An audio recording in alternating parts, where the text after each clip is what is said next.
Good Saturday to everybody. It's not so cold today. Ain't it something when you're in those negatives in the Midwest and you're everything's freezing and the schools are closing and activities are brought to a halt, but then when you get in the 20s, it feels like you're in the 40s. And then in some places they're in the 30s and the 40s and they think that's negatives. Anyway, Andre Patel and his race and descent as social categories in India. I read over it a little bit, and it's like this study book is very interesting. I started off reading it by myself, and then a friend of mine said, you should start reading this on your YouTube channel. You know, it might be some people who want to know some things about their race and their culture, and they just really don't too much like to read. They like to have it read to them. I don't know. But I just started doing it, and I don't know. Some people who just drop in and listen, they'll tell me that, they are enjoying it. So, anyway, so let's see. I'm going to talk about the economic and political power that he talks about for this particular subject.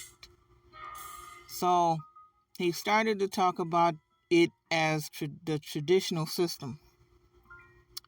Okay, so here we are. Here we go in this chapter. In the traditional system, there was a close association between caste on the one hand and economic and political power on the other.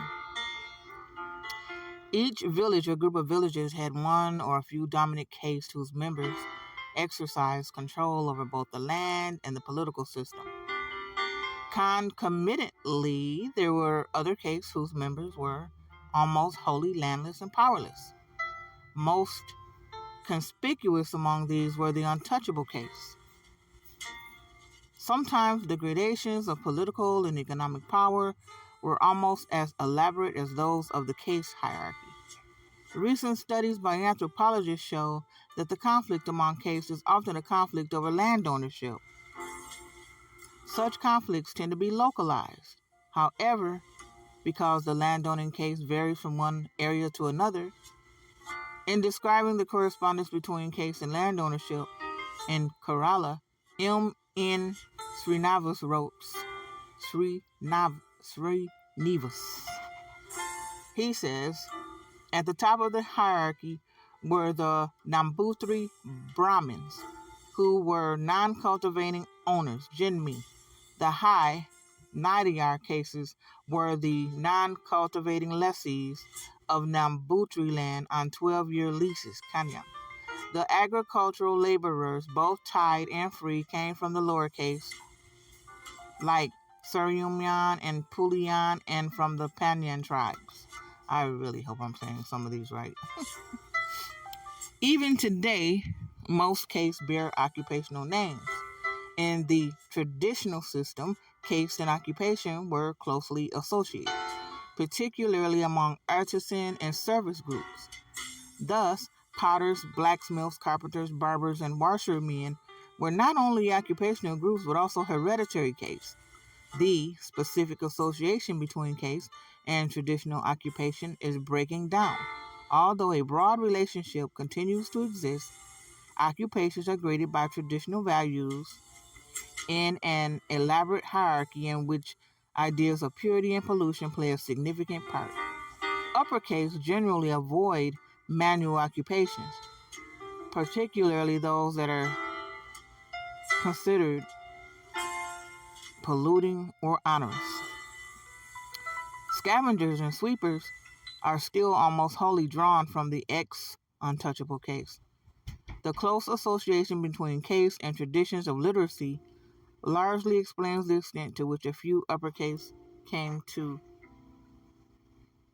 dominate the variety of urban middle class occupations that developed during the 19th century. Western education, and through it, the new occupational structure were the preserve of a few uppercase. In Madras, the civil service and the professions were dominated almost completely by Brahmins until World War I. The situation was broadly similar in Bombay. In Bengal, Brahmins, Kayasthas, and Bhatias provided a very high proportion of recruits to the new middle class. Higher education and salaried occupations are more open today, but there is still a wide gap between the case with traditions of literacy and those without. Western education gave an advantage not only to certain castes but also to certain regions in the country. The British first established their rule in the three presidencies of Bengal, Bombay, and Madras, and their capitals became centers of Western education. Bengalis who graduated from the University of Calcutta spread out to other parts of the country and manned the professions and bureaucracies there. Until recently, sizable sections of the upper middle class and large urban centers in the states of Assam, Bihar, and Orissa were Bengalis.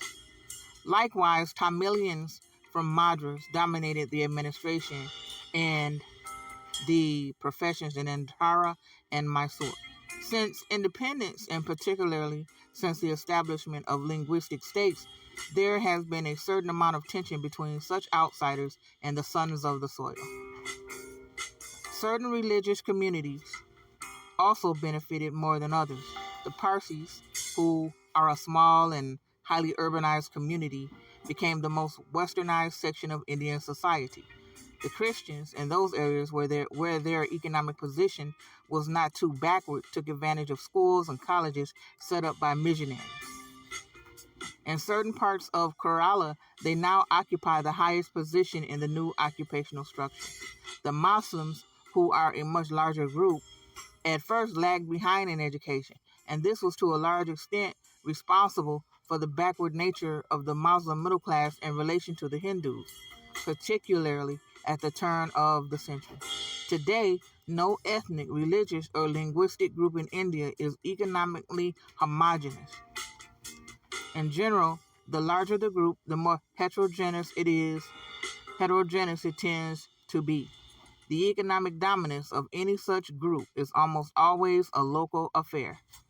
This is what stands out to me, even now in the United States.